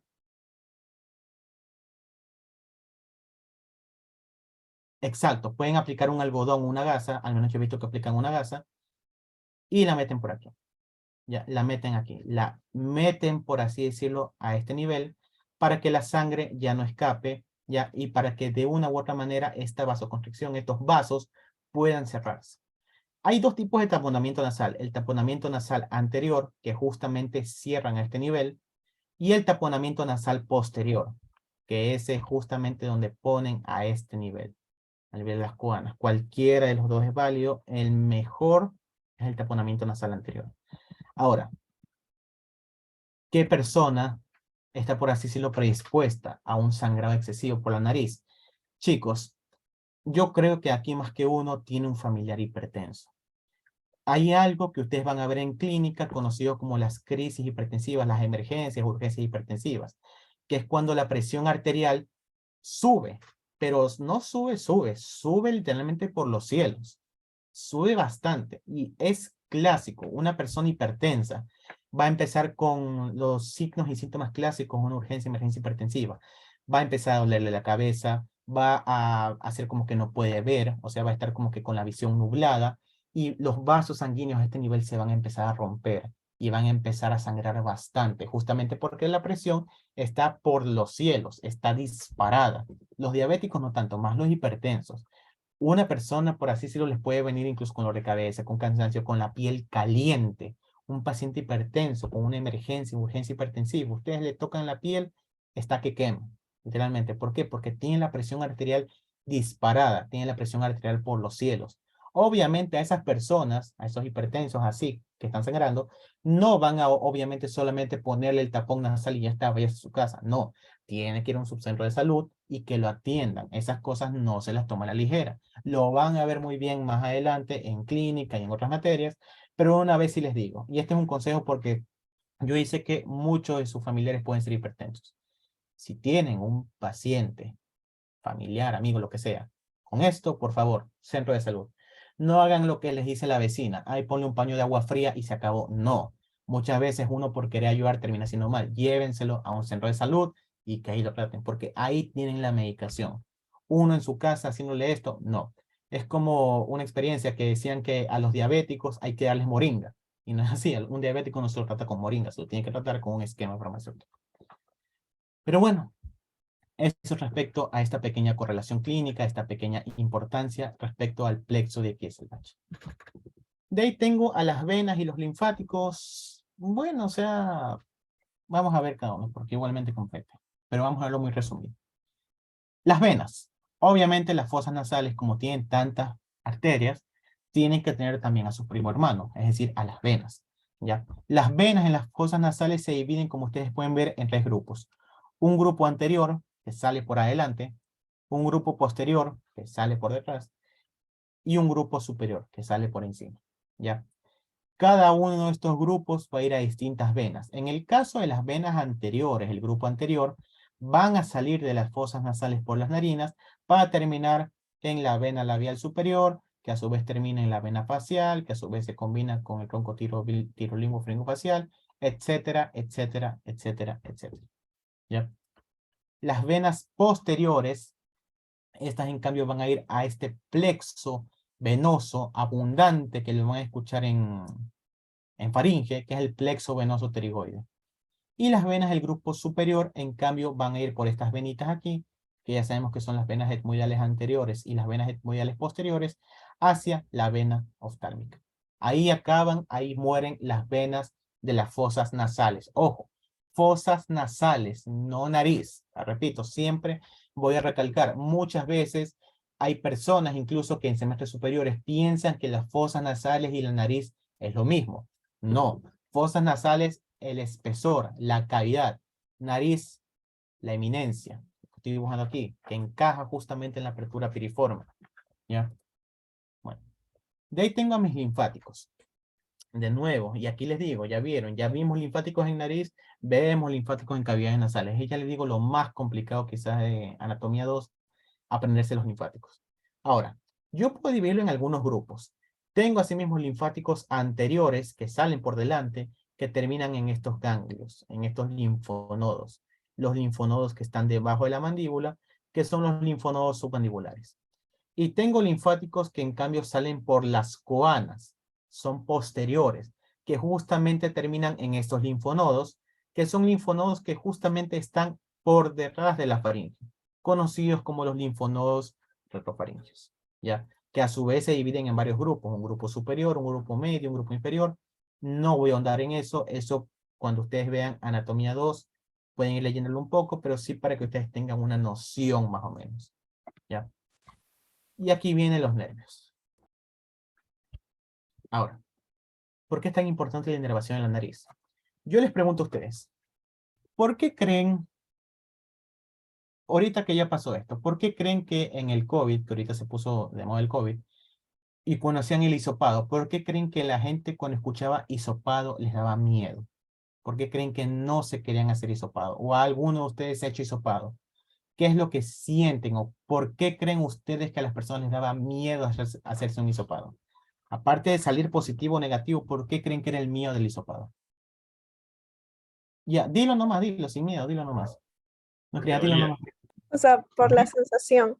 Por la sensación, por el dolor. Es un dolor espantoso. Todas las personas que se han hecho hisopados, me incluyo, cuando meten el hisopo por aquí, es un dolor horrible, porque justamente toda la mucosa nasal tiene una inervación viva, tiene bastantes nervios, ¿ya?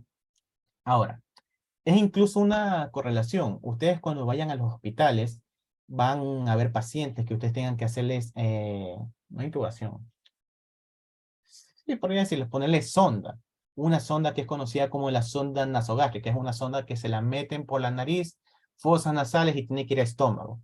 ¿Por qué a las personas les da miedo? Porque justamente si solo meterles un hisopo, que es un tubito así, les duele, imagínense meterles una sonda, meter y meter y meter, es justamente por esto. Porque la mucosa nasal tiene una inervación viva, así como tiene bastantes vasos, tiene bastantes nervios, como ustedes pueden ver. Nervios que se distribuyen por el tabique, nervios que se distribuyen por la pared lateral, ¿ya? Vamos a ver nervio rapidito. Tengo estos nervios aquí, los nervios etmoidales anteriores y nervio etmoidal posterior, que están naciendo aquí, de la división oftálmica del nervio trigémino, ¿ya? Tengo más nervios, sí. Tengo a mis nervios nasales superiores, tengo a mis nervios nasales posteriores, tengo a mis nervios palatinos mayores, tengo un pocotón de nervios. Tengo al nervio faríngeo de Bock, que por aquí sería esto más o menos este chiquitito de aquí. Ya tengo bastantes nervios. Pero yo puedo resumirles la inervación sensitiva de la nariz en una sola palabra. ¿Cuál es el nervio sensitivo de la nariz? El trigémino. Justamente por sus dos divisiones. Por su división oftálmica y por su división maxilar. Estos dos se encargan de dar bastantes ramos nerviosos que justamente me van a inervar a esta mucosa. Es por eso que esta mucosa es muy sensible. ¿Ya? Ahora, yo quiero que ustedes noten aquí un par de cositas. La primera, no sé si ustedes en esta imagen aquí notan que hay dos, por así decirlo, cosas distintas. Por aquí tengo estos nervios que son, por así decirlo, un poquito amarillo oscuro y este que es amarillo claro. No está de por gusto. Es que la nariz tiene doble inervación. Tiene una inervación sensitiva, ya, que es, vale la redundancia, por la sensibilidad, por el dolor, ya, que justamente está dado por todos los nervios del trigémino. Y tiene una inervación sensorial.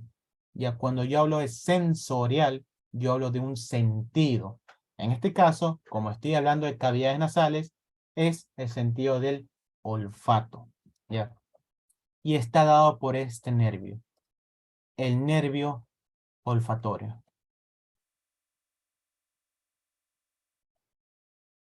El nervio olfatorio.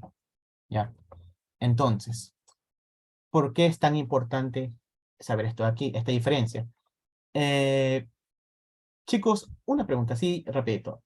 ¿La mayoría de ustedes van a segundo semestre o ya van a semestres superiores? Porque yo sí sé que algunos aquí ya van a semestres superiores. Yo creo que la mayoría aquí va a segundo semestre, ¿verdad? Creo. Bueno, ustedes cuando vean neuro, ustedes van a ver la diferencia entre sensibilidad y sensorialidad.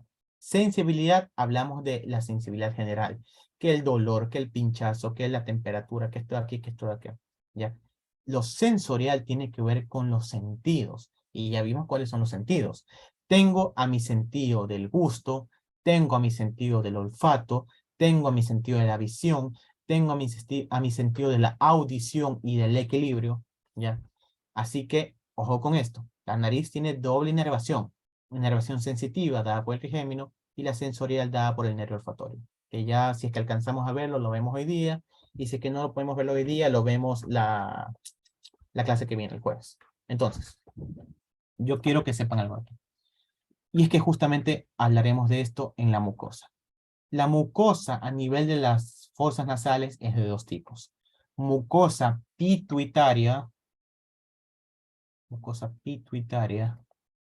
o mucosa nasal, y tengo la mucosa olfatoria. La mucosa nasal o pituitaria es toda esta rosada, toda esta, ¿ya? La cual, la función va a ser la de la sensibilidad, que les duela cuando les meten algún tubito, cuando se rascan, cualquier cosa. En cambio, la mucosa olfatoria es solo esto. Es esta porción chiquitita, esta porción muy pequeña. En esta porción, que incluso algunos libros lo conocen como la mancha olfatoria, a este nivel están los numerosos ramitos del nervio olfatorio, que se van a encargar obviamente de detectar los olores. ¿Ya? Ya vamos a ver eso cuando veamos sentido del olfato. No se preocupen, simplemente es como un preámbulo. ¿Ya? Ahora sí, terminamos, chicos, fosas nasales. Vamos a lo último, a los senos paranasales, que creo que con senos paranasales terminamos por hoy, y yo creo que sí, olfato quedaría para la siguiente clase. A ver, ¿qué son los senos paranasales? Yo creo que todo el mundo de ustedes conoce o ha escuchado el término de senos paranasales, que no son nada más que cavidades, ya que están excavados en el espesor de los huesos de la cara. ¿Ya? A ver, cualquiera que me responda. Los huesos de la cara, al contener cavidades llenas de aire, ¿qué tipos de huesos son? Eso es la Neumáticos. hueso neumático. Neumáticos. Un hueso neumático es todo hueso que contiene una cavidad. Y en esta categoría entra el hueso frontal, el hueso esfenoides, el etmoides, el maxilar y el temporal. El temporal sí es un hueso neumático, pero una vez quiero que sepan algo. No se correlaciona con esto. El hueso temporal tiene unas celdillas, que son las celdillas mastoideas, que sí, son cavidades llenas de aire, pero que son un tema muy distinto. Ese ni lo vamos a topar ahorita. ¿Ya? Para senos paranasales vamos a topar al hueso frontal, al hueso maxilar, al esfenoides y al etmoides. Entonces, estos son los senos paranasales, son cavidades que están en el espesor de estos. Como ustedes pueden ver, estos senos son algunos. Tengo en el espesor del hueso frontal, al seno frontal, tengo el espesor del hueso maxilar, al seno maxilar. En el espesor del etmoides, no es el seno etmoidal, son las celdillas etmoidales, porque son tan pequeñas y tan numerosas que la nomenclatura dice que es mejor decir las celdillas etmoidales. ¿Ya? Y tengo en el espesor del esfenoides al seno esfenoidal. Vamos con el primero y el más importante. El maxilar. El seno maxilar. El seno maxilar es también conocido como el antro de Hike-Moore o antro de Hike-Moro. Ese es el nombre que le da Testit. ¿Por qué? Porque es una cavidad muy grande. Es el seno paranasal más grande de todos. Está en el espesor del hueso maxilar, y creo que a todas las personas que padezcan aquí rinitis alérgica es aquel que ustedes aquí sienten congestión, sienten dolor. Cuando ustedes tienen rinitis alérgica, un catarro, que yo conozco aquí más de una persona, sobre todo a una persona en especial que tiene rinitis alérgica, que se le congestiona bastante, que se le llena de moco y que es incluso una molestia para muchas de estas personas. Ya, porque imagínense andar, si una persona que tiene una gripe, que tiene un resfriado, le molesta andar con esto, con esta congestión un día, ahora imagínense una persona que tiene que andar toda su vida con esto. Es algo muy, muy desagradable, de hecho, y algo que nos corresponde saber. Porque, chicos, ¿por qué? Porque a ustedes a consulta les va a llegar este tipo de pacientes siempre, siempre, siempre, siempre, siempre. Así que vamos entonces con el seno maxilar. El seno maxilar tiene la forma de una pirámide, ¿ya?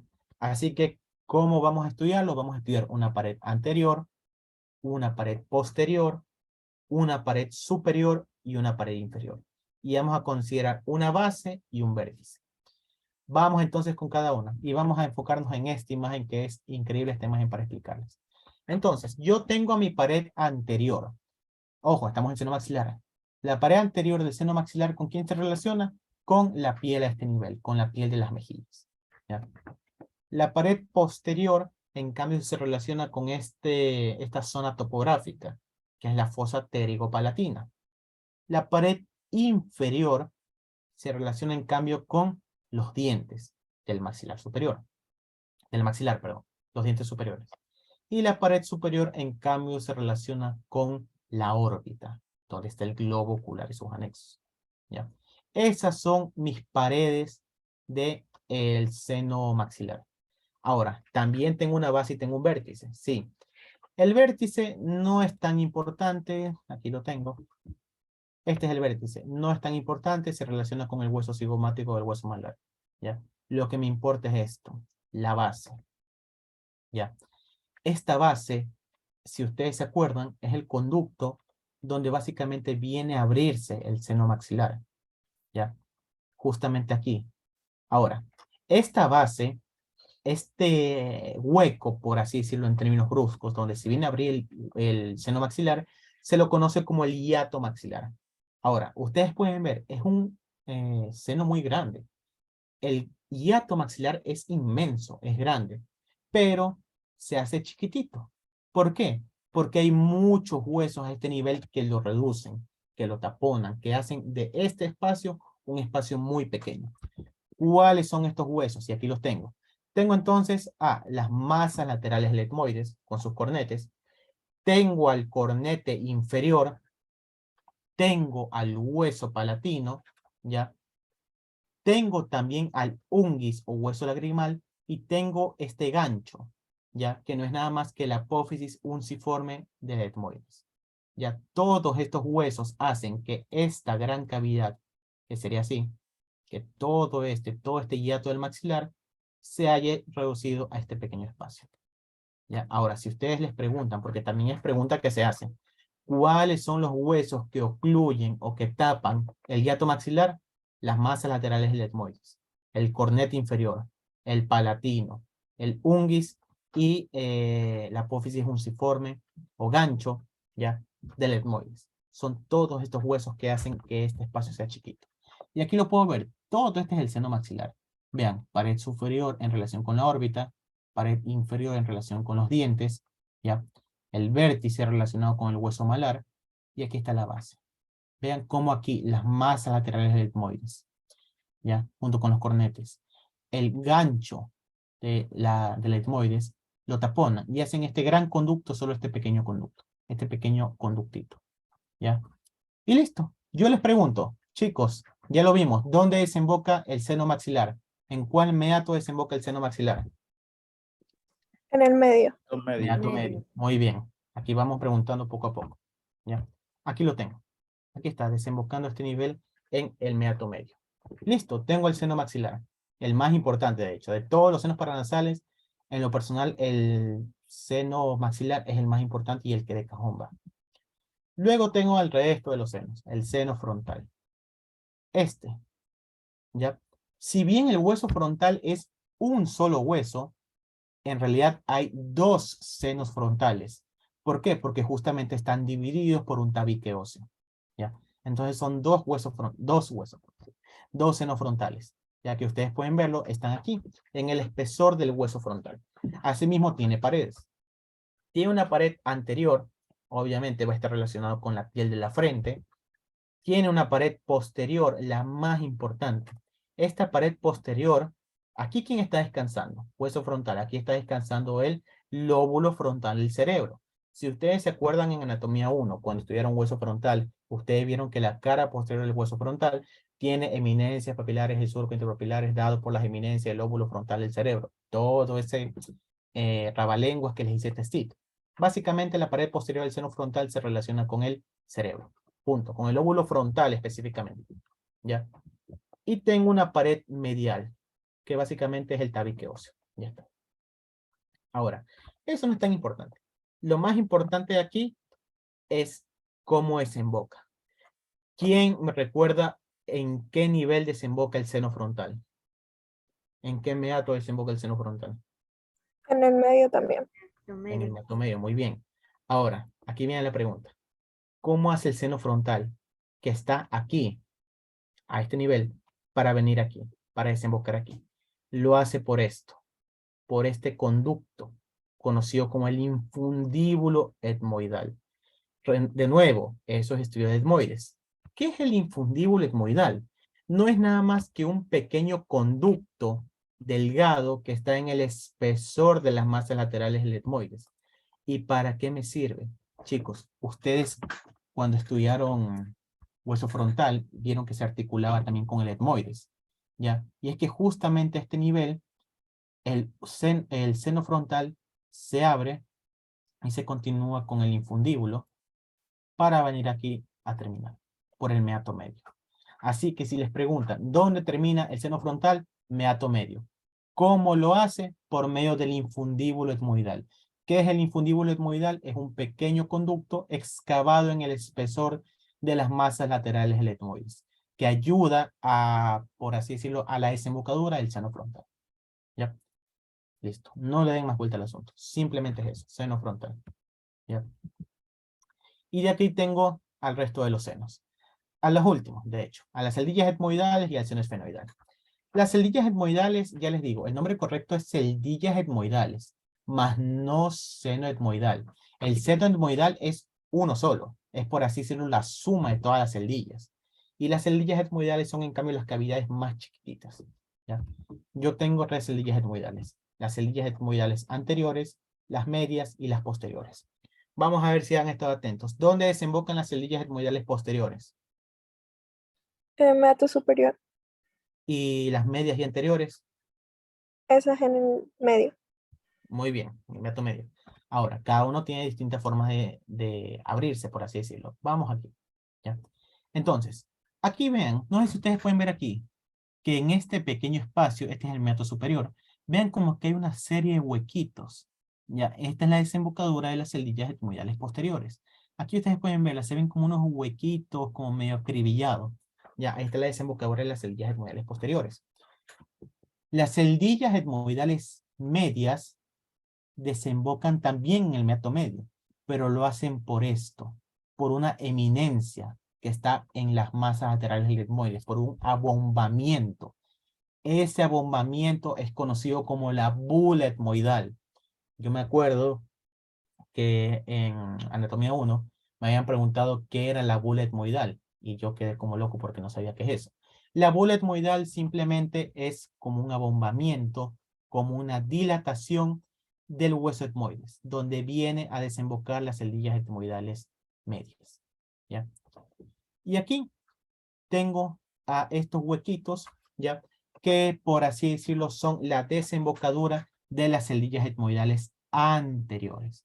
¿Ya? Ojo, tanto las celdillas etmoidales anteriores y medias terminan en el meato medio, eso es fijo, pero lo hacen por distintos modos. Las medias por una eminencia que es la bula etmoidal y las anteriores por este surco que es conocido como el hiato semilunar, porque justamente tiene forma de semiluna.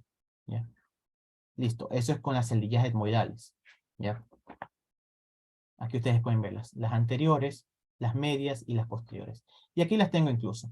Este es el etmoides, lámina perpendicular, lámina cribosa, masas laterales. Ven aquí las anteriores, las medias y las posteriores. Y aquí también las tengo. ¿Ya? Y eso me deja entonces a mi último seno paranasal, el seno esfenoidal. Este seno esfenoidal obviamente va a estar en relación o va a estar en el cuerpo del esfenoides. Son 2 senos de hecho, divididos así mismo por un tabique óseo. ¿Tienen paredes? Sí, tienen paredes. Y yo diría que son importantes porque se relacionan con estructuras delicadas, por así decirlo. Por ejemplo, tengo una pared superior que está relacionada con la silla turca. Ya saben que la silla turca es como un espacio, como una depresión que está en el esfenoides, donde descansa la hipófisis. ¿Ya? Tengo una pared inferior que se relaciona en cambio con la faringe, específicamente con la nasofaringe. ¿Ya? Y por así decirlo, aquí está más importante. Las paredes laterales. Estas se relacionan con esto. ¿Qué creen ustedes, chicos? ¿Qué es esto? Esta imagen creo que más de uno la conoce. ¿Qué es esto de aquí? Senos cavernosos. Los senos cavernosos. Muy bien. Las paredes laterales del seno esfenoidal se relaciona con los senos cavernosos y con todo el contenido de los senos cavernosos. Ya ustedes saben el contenido de los senos cavernosos. Tienen a la arteria carótida interna, tienen al nervio, el paso del oculomotor, el paso de las divisiones del trigémino, específicamente la división oftálmica, parte de la maxilar, tienen el abducens, tienen aquí una gran división. Esta es una estructura muy importante a este nivel. ¿Ya? Listo. Eso es todo. ¿Dónde desemboca dónde desemboca el seno esfenoidal, chicos? ¿En qué meato o en qué espacio desemboca el seno esfenoidal? En el receso esfenohemoidal. Muy bien, aquí lo tengo. Receso esfenoetmoidal. Aquí tengo el señalador. Vean aquí cómo me están señalando cada apertura. Seno frontal, desembocando en el meato medio por el infundíbulo. El seno esfenoidal, desembocando en el receso esfenoetmoidal. ¿Ya? Y aquí yo tengo algo. Esto está en el meato inferior. ¿Qué creen ustedes, chicos, que es esto? Este hueco que está desembocando en el meato inferior. ¿Qué creen que es? ¿Qué creen ustedes? Conducto lacrimonasal. El conducto lacrimonasal. Muy bien. Aquí tengo un resumen. Tengo el seno maxilar. Vean, desembocando en el meato medio. Esta imagen es muy buena, chicos, de hecho. Tengo al seno frontal, abriéndose por el infundíbulo en el meato medio. Tengo a las celdillas etmoidales, ya, las anteriores y las medias, abriéndose por medio del meato medio. ¿Ya? Y tengo a este nivel al meato inferior. ¿Ya? Esto, chicos, es una tablita.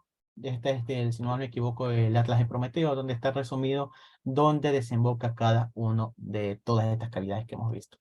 Seno esfenoidal, el receso esfenoetmoidal, las celdillas etmoidales posteriores, meato superior, celdillas etmoidales anteriores y medias, meato medio, seno frontal, meato medio, por medio del infundíbulo, ¿ya? El seno maxilar también, por el hiato maxilar, ¿ya? Y el conducto lacrimonasal en el meato inferior. Esta imagen es muy buena, chicos. De hecho, es un resumen general de todo, ¿ya? Ahora sí, ya que nos quedan poquito tiempo, vamos a ver algo muy importante. No vamos a alcanzar a ver olfato hoy día, chicos. Eso lo veremos ya la próxima semana, la próxima clase. Vamos a aplicar todo esto en esta imagen. Este es un corte coronal, ya esquemático, para ver los senos paranasales. Estas aquí son imágenes reales que salieron del CERIT, ya, donde yo pude aquí tomar fotos, incluso de un caso clínico muy interesante. Vamos a ver entonces. Tengo el esquema comparado con la realidad, para que ustedes vean la importancia de entender anatomía.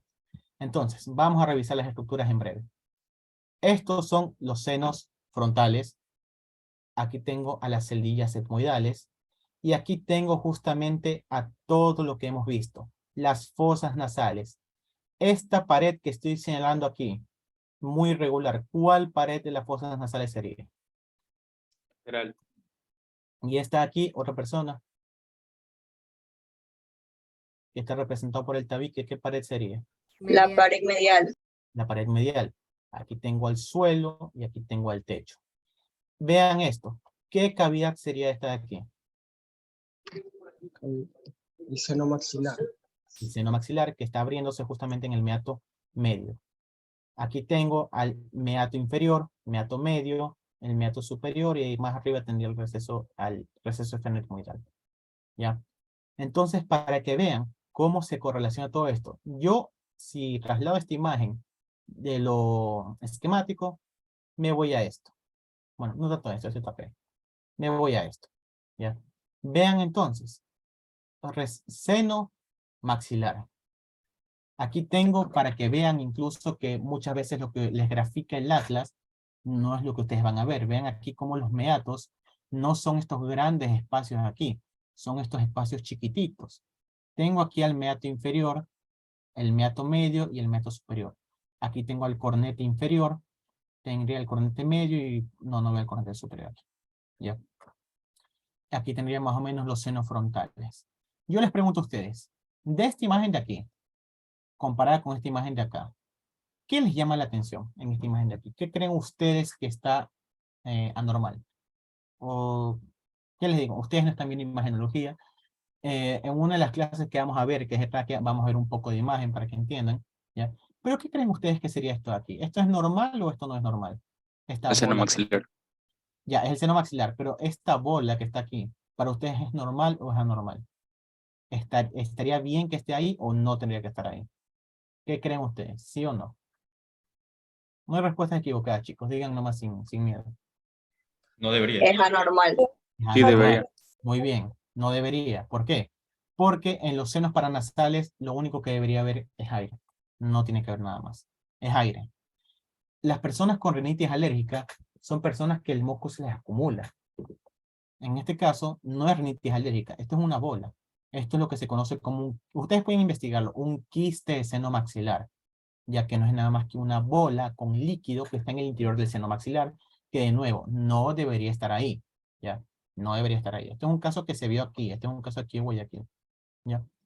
Y eso, esto, si lo veo en corte coronal, si lo veo en un corte transversal, bueno, tampoco veo tanta cosa, veo aquí las fosas nasales, y nada más. Ahora, estos son tomografías. Yo me voy a ir a esta imagen de acá. Vamos a ver, esta imagen de acá fue sacada de uno de mis alumnos. Entonces, vamos a ver.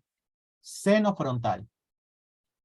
Celdillas etmoidales, que si yo pudiera dividirlas, tendría celdillas etmoidales anteriores, las celdillas etmoidales medias y las posteriores.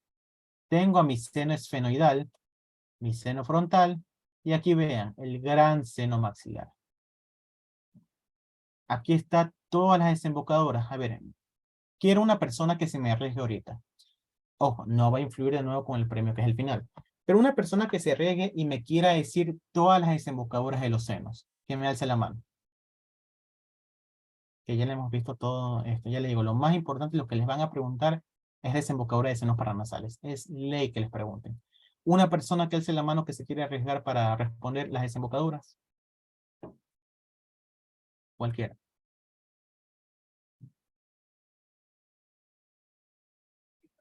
Entonces, cualquier persona que me diga dónde desemboca el seno frontal. Vamos.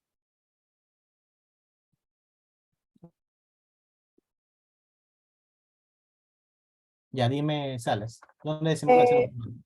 El seno frontal en el meato medio. Muy bien. ¿Puedes decirme dónde desembocan las celdillas etmoidales o vamos con otra persona? Las etmoidales, las posteriores en el meato superior y medias y anteriores en el medio. Meato medio, justo con el seno frontal. Muy bien. Ujú. ¿El seno maxilar? En el medio, en el Muy meato bien. medio. Meato medio. ¿Y en el meato inferior quién desemboca entonces?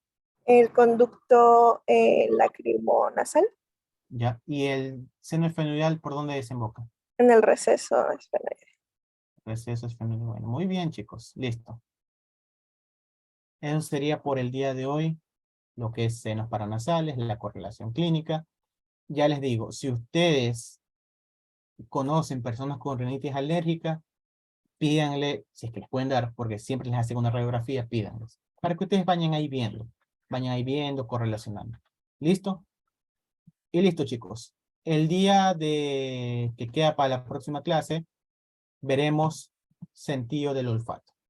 Algo que es más relacionado con la fisiología, pero que en el sílabus de anatomía 2 sí está. ¿Ya? Y es lastimosamente un tema muy bonito, pero lastimosamente un tema que ni los libros le paran mucha bola. Así que mañana la veremos. Digo, el jueves la veremos. Con esto terminamos, chicos. ¿Tienen alguna pregunta del tema de hoy? Si no, entonces dejamos terminar la reunión por el día de hoy. ¿Alguna pregunta?